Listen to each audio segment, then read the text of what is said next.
Hello, beautiful souls.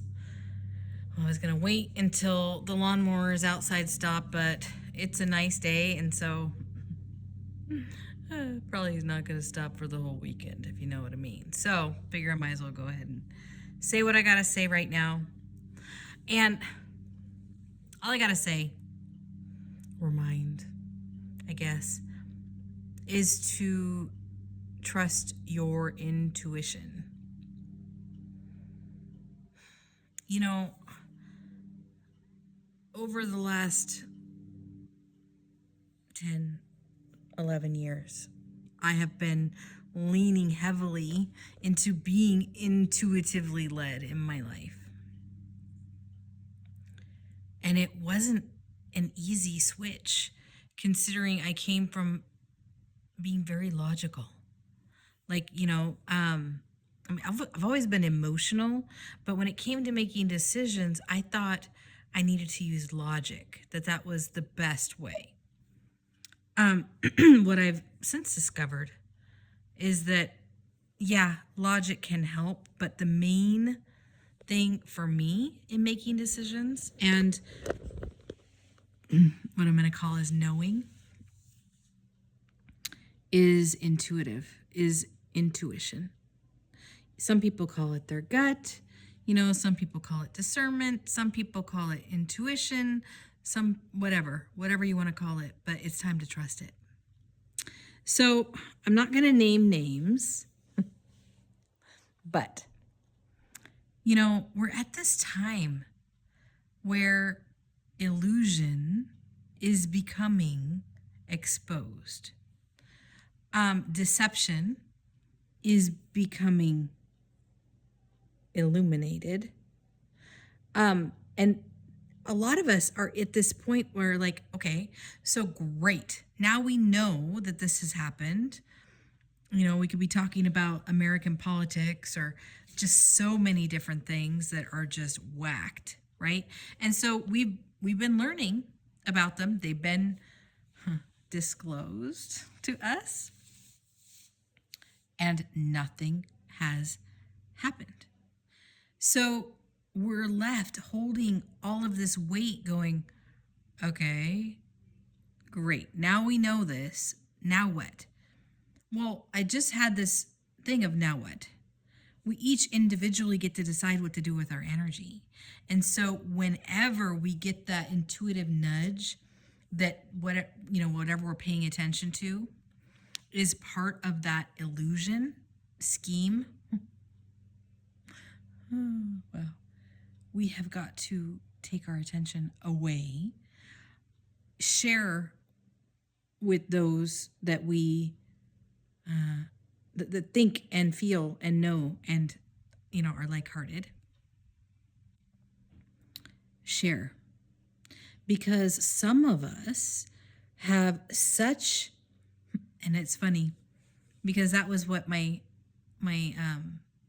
friend Robert, who was such an amazing guy, but he kept telling me, because I saw him for cranial sacral and shamanic sessions, and he was like teaching me, well, he said helping me remember, some of the older ancient ways, just because he's like, you already know this, it'll be really fast, I just need to remind you.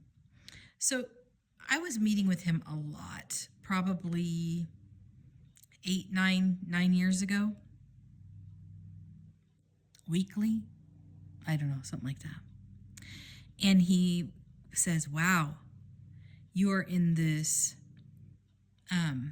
period of refining your discernment. And I was like, wow, yeah. And he goes, well, you see what's happening. And at that time, I just felt like I was overwhelmed. And so he, from his place of knowing, was explaining that not everybody sees things the same way. We go through these experiences and we develop discernment. Sometimes.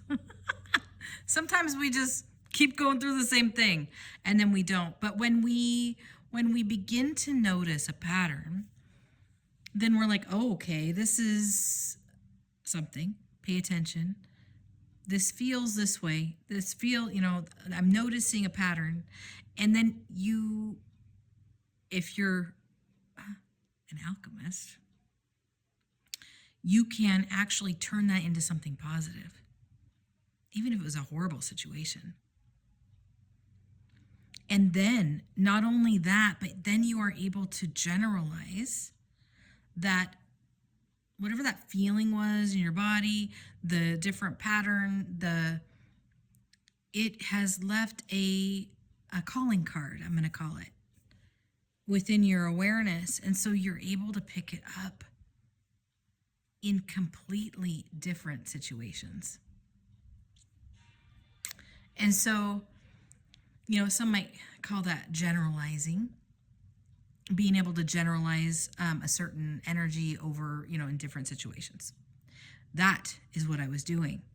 And so it's always crazy to me when I can tell that something is not right. And don't get me wrong, this was hard-won discernment for me. But I can tell when something is off. And sometimes I don't even know if the offness, what it is about. Sometimes I just know, okay, this is off. This doesn't feel right. And so what I've come to know is that we sit with it. I sit with it for a little bit. And I ask questions and I get really curious. And it will drop in. And so my example, that I'm not going to name names. So like in the evening, I don't really watch TV anymore. It's been years, a decade. Every once in a while I'll watch something, but for the most part I don't. So what I do, like after I'm done, cleaning up the kitchen, things I gotta do, is I like to watch tarot readers on YouTube. And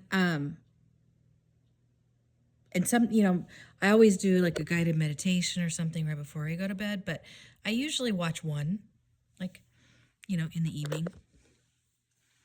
Maybe it's a Leo thing, maybe it's not. I have my certain people I like to follow. The ones where their energy feels good, because YouTube does not feel good. But anyway, you probably know what I mean. So this one gal started coming into my algorithm. And I was like, okay, I'll try it out, see what I think. So I listened to it and I was like, that's interesting. It seemed very, I'm going to say really good. Like a really good, intuitive tarot reading. But something was not sitting right with me about it. And I didn't know what. I didn't know why. I didn't know what it was. But I was like, something's off. So I watched it. Because it was a new one, the next night. And I was like, something is not, I don't know something's not adding up. Leave it to me to be suspicious. And I hate that. I'm like, why am I? No, it's for a reason. So anyway, I was reading through the comments because I was seeing if maybe somebody else is picking it up. And somebody else was like, wow, you sure have been doing a lot of readings and posting them, daily. And I was like, so I started looking. Oh my gosh. So this lady posts zodiac readings. So for every single sign, every single day. And I knew it was AI because when I asked my team, I was like, what is this? What? And so they told me she pulls the cards, puts the cards into the AI, and then asks the AI to come up with a script and a reading and she reads it, and you don't see her face. And that's what I knew last night. And I was like, okay, that makes sense. I don't really want a reading from AI. Like, I have my own hangups about AI. Not that it's not beneficial and you can't use it for amazing things, but I'm not going to get advice from AI. Especially if I think it's intuitive, because to me that's a different ball of wax. Anyway, a little bit ago I got on and I looked at her thing, and guess what? It's even more than I thought. So I looked back. It is the same reading each day with a different zodiac sign on the title page. Same reading. So the one for Sagittarius was the same as the one for Leo, which is the same as the one for Aquarius, which is the same as the one for Scorpio. You get what I'm saying? But they're all listed separately like they are separate, and they are not. And I get it, but it feels like a little bit of false advertising. And not to mention the other thing of just being the AI anyway. Because, and I was talking to a friend about this, as a writer, and I've talked to other like artists too, same thing. As a writer, I use AI for things like organizing, making outlines,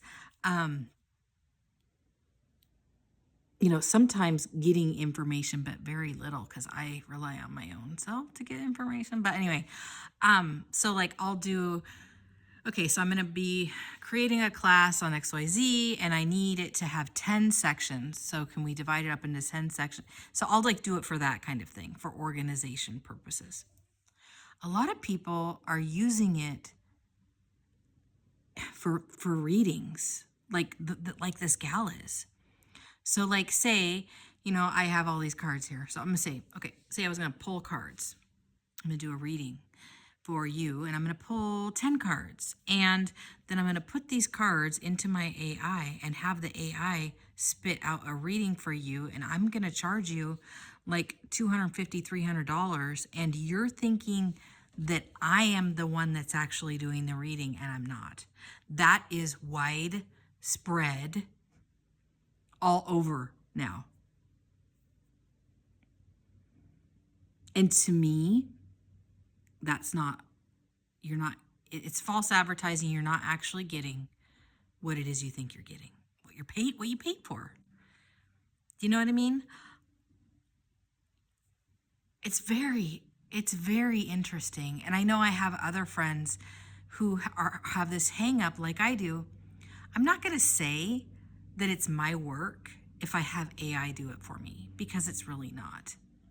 Now, if I have, say, okay, I'm writing this book and it's going to be 10 chapters and, like help me figure out, how to divide this up, I will do that, but I will actually do the writing myself.